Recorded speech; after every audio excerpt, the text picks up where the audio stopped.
Welcome to another video, students. Today we are looking at factors, multiples and primes. So our learning objectives today is to understand the following: factors, multiples, lowest common multiples, which can be represented as LCM, highest common factors, which can be represented as HCF, prime numbers and factor trees. So the first topic we're going to be looking at is factors. A factor of a number is an integer which can multiply by another integer to produce that number. So the factors of 6 are 1, 2, 3 and 6. We can prove this because 1 times 6 is 6, 2 times 3 equals 6, 3 times 2 is 6 and 6 times 1 is 6. So the next topic is highest common factors. So the highest common factor of two numbers is the largest factor which both numbers have in common. So to find the highest common factor of 15 and 20, we first have to take a look at the factors of both numbers. So if we look at the factors of 15, we can see that, if we just have a look, 1 is a factor because 1 times 15 makes 15, 3 times 5 is 15, 5 times 3 is 15, and 15 times 1 is 15. So we've got 4 factors here, 1, 3, 5 and 15. And then if we have a look at the factors of 20, we can see that 1 is a factor, 2 is a factor, all the way up to 20. But all we want is the common factors first. So the only common factors I can see here is 5 and 1. But remember, we're looking for the highest common factor. So 5 is the highest common factor of 15 and 20. So we can actually make the statement that the highest common factor of 15 and 20 is 5. The next topic we're going to be looking at is multiples. So multiples of a number are the values gained when that number is multiplied by another integer. So for example, the multiples of 6 are 6 times 1, 6 times 2, which is 6, 12 and 18.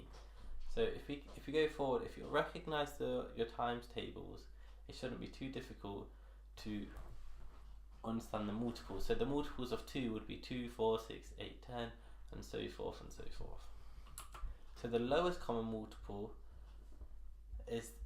of two numbers is the smallest common multiple of both numbers. So the lowest common multiple of 4 and 5.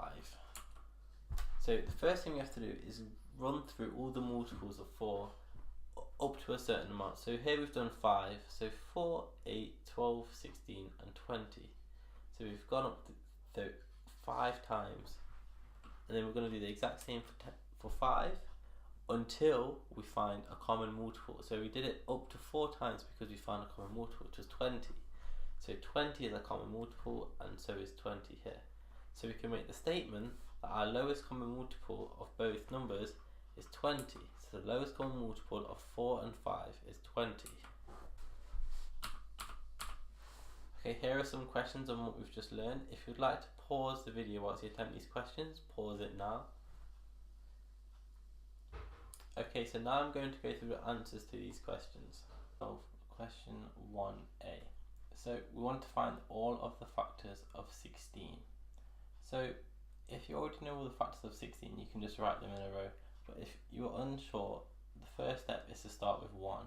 So 1 is a factor of all numbers. So 1 times 16 equals 16. Then you go on to the consecutive number after 1, which is 2. And to find out if 2 is a factor of 16, you do 16 divided by 2, and if the result is an integer, then you know it's a factor. So if you do 16 divided by 2, your answer should be 8, so 2 times 8 equals 16. You can try the same with 3, which you find out it isn't, the result you get when you do 16 divided by 3 is not an integer. It's actually a decimal, it's 5 point something, so it's not a factor. You can try it with 4, and you end up getting 4 times 4 equals 16. 5 is not a factor. 6 is not a factor, 7 is not a factor, 8 is a factor, 8 times 2, and our last factor is actually just 16 times 1. So if we look at all the numbers on the left side of our calculation, so we've got 1, 2, 4, 8 and 16, we get our answer 1, 2, 4, 8 and 16. So this is our answer. Now question 1b is asking for the LCM of 8 and 10. Now it's important to remember what LCM stands for. It stands for lowest common multiple. So we're dealing with multiples here. And what we want to do is find the lowest one, which is common for both numbers. So it's probably a good piece of advice to always write out the first 5 multiples of both numbers to see if you can find any common ones straight away. So we'll try that with 8 first. So 8, 16, 24, 32 and 40, sorry. So we've got 8, 16, 24, 32 and 40. And if you do the same for 10, 10, 20, 30, 40, 50, immediately we find a common multiple, which is 40. So for this question, the answer is 40. So the LCM of 8 and 10, then we can do 40. So now I've got HCF in play. So find the HCF of 10 and 20. So HCF, remember, stands for highest common factor. And when looking for the highest common factor, we have to write out the factors of both 10 and 20. So, and then for our last question, question 1C, we're looking at HCF of 10 and 20. So remember, HCF is highest common factor. So the highest common, so when looking for the highest common factor, we should always find all the factors of 10 and all the factors of 20 first. So to find all the factors of 10, we start at 1, remember? So 1 times 10 equals 10. We know 2 is a factor of 10 because 2 times 5 equals 10. And obviously that must mean 5 is a factor. And then 10 is a factor. I've rushed over this quickly, but you can use it the same method we used in 16 for this as well if you did, and it would still work for 10 times 1. And then we're going to do the same for 20 as well. So 1 times 20 equals 20. We draw lines, so just know there's a difference. And then we've got 2 times 10, which equals 20. Now 3 is not a factor, but 4 is a factor. So 4 times 5 equals 20. 5 times 4 equals 20. 6 is not a factor, 7 is not a factor, 8 is not a factor, 9 is not a factor, but 10 is a factor. 10 times 2 equals 20, and 20 times 1 equals 20. So if you look at all the common factors that we have here, we've got 2, which is a common factor, we've got 5, which is a common factor, and we've got 10, which is a common factor, but we're looking for the highest common factor. So the highest common factor that we've got here is 10. So that must mean that 10 is our common factor, so we write it out as this, so 10. So the HCF of 10 and 20 is 10. And that's our answer. So now we're talking about prime numbers. So prime numbers are numbers which have no factors besides from 1 and itself. The first 9 prime numbers are 2, 3, 5, 7, 11, 13, 17, 19 and 23. It's important you remember these and familiar with them, because it will help you a lot in the exam and it will save you time, and the familiarity will help you answer some questions as well. Now, prime numbers are numbers which have no factors besides from 1 and itself. Now 1 actually does fulfill this criteria because 1 is a factor of itself, and also 1 is itself, but it does not count as a prime number. So remember, 1 does not count as a prime number although it fulfills the criteria. Now factor trees. So in an exam they may ask you to give a number as a product of its primes, and using factor trees it will help us a lot to find all the prime numbers which belong inside of a number.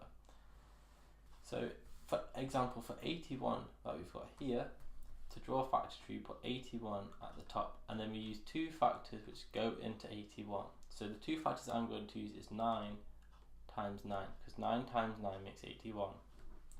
And then we've got to split it up again. So 9 can be split up because 9 is not a prime number.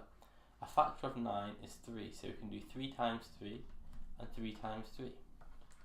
So our answer for this question is 3 times 3 and 3 times 3. This is because 3 can't be split any further because 3 is actually a prime number.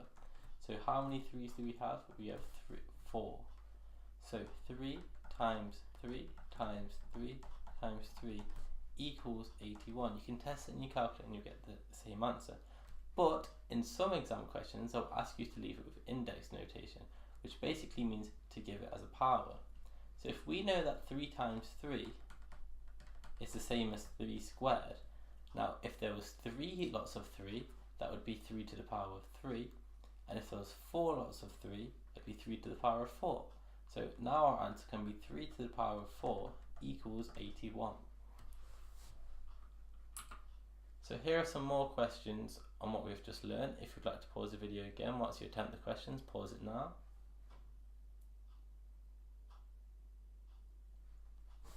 Okay, I'm now going to go through the answers. So find 24 as a product of primes. So we put 24 at the top of the tree and we split it into two numbers we think we can use. So we can use 12 here times 2, because if you divide 24 by 2 you get 12. Now 2 can't be split any further because 2 is a prime number, but 12 can be split, so I'm going to split 12 into 6 and 2 again. Now 2 is a prime number. I'm going to split 6 up into 2 and 3, because 2 times 3 makes 6. So now the prime numbers we're left with are 2, 3, 2 and 2. So that's 2 times 3 times 2 times 2 equals 24. But we can put this into index notation by counting how many 2's we have. We have 3 2's, so that would mean it's 2 to the power 3 times 3 equals 24. Now if we try making a factor tree for 100 as well, we can do it by drawing 100 at the top of the factor tree again and splitting it into two numbers we're familiar with. So I'm going to put this with 10 and 10, because 10 times 10 makes 100. Now 10 is not a prime number, so we can split that further. So we can split that into 2 and 5, and we can do the same on this side, 2 and 5, because 2 times 5 makes 10. So now our product at 100 as a product of primes is 2 times 5 times 2 times 5, which equals 100. But remember, we can put this into index notation if they ask for it. So there's 2 2's, which will be 2 squared, and there's 2 5's, which will be 5 squared. So 2 squared times 5 squared equals 100. Thank you for watching. For more videos, please visit www.gcsemathresources.co.uk.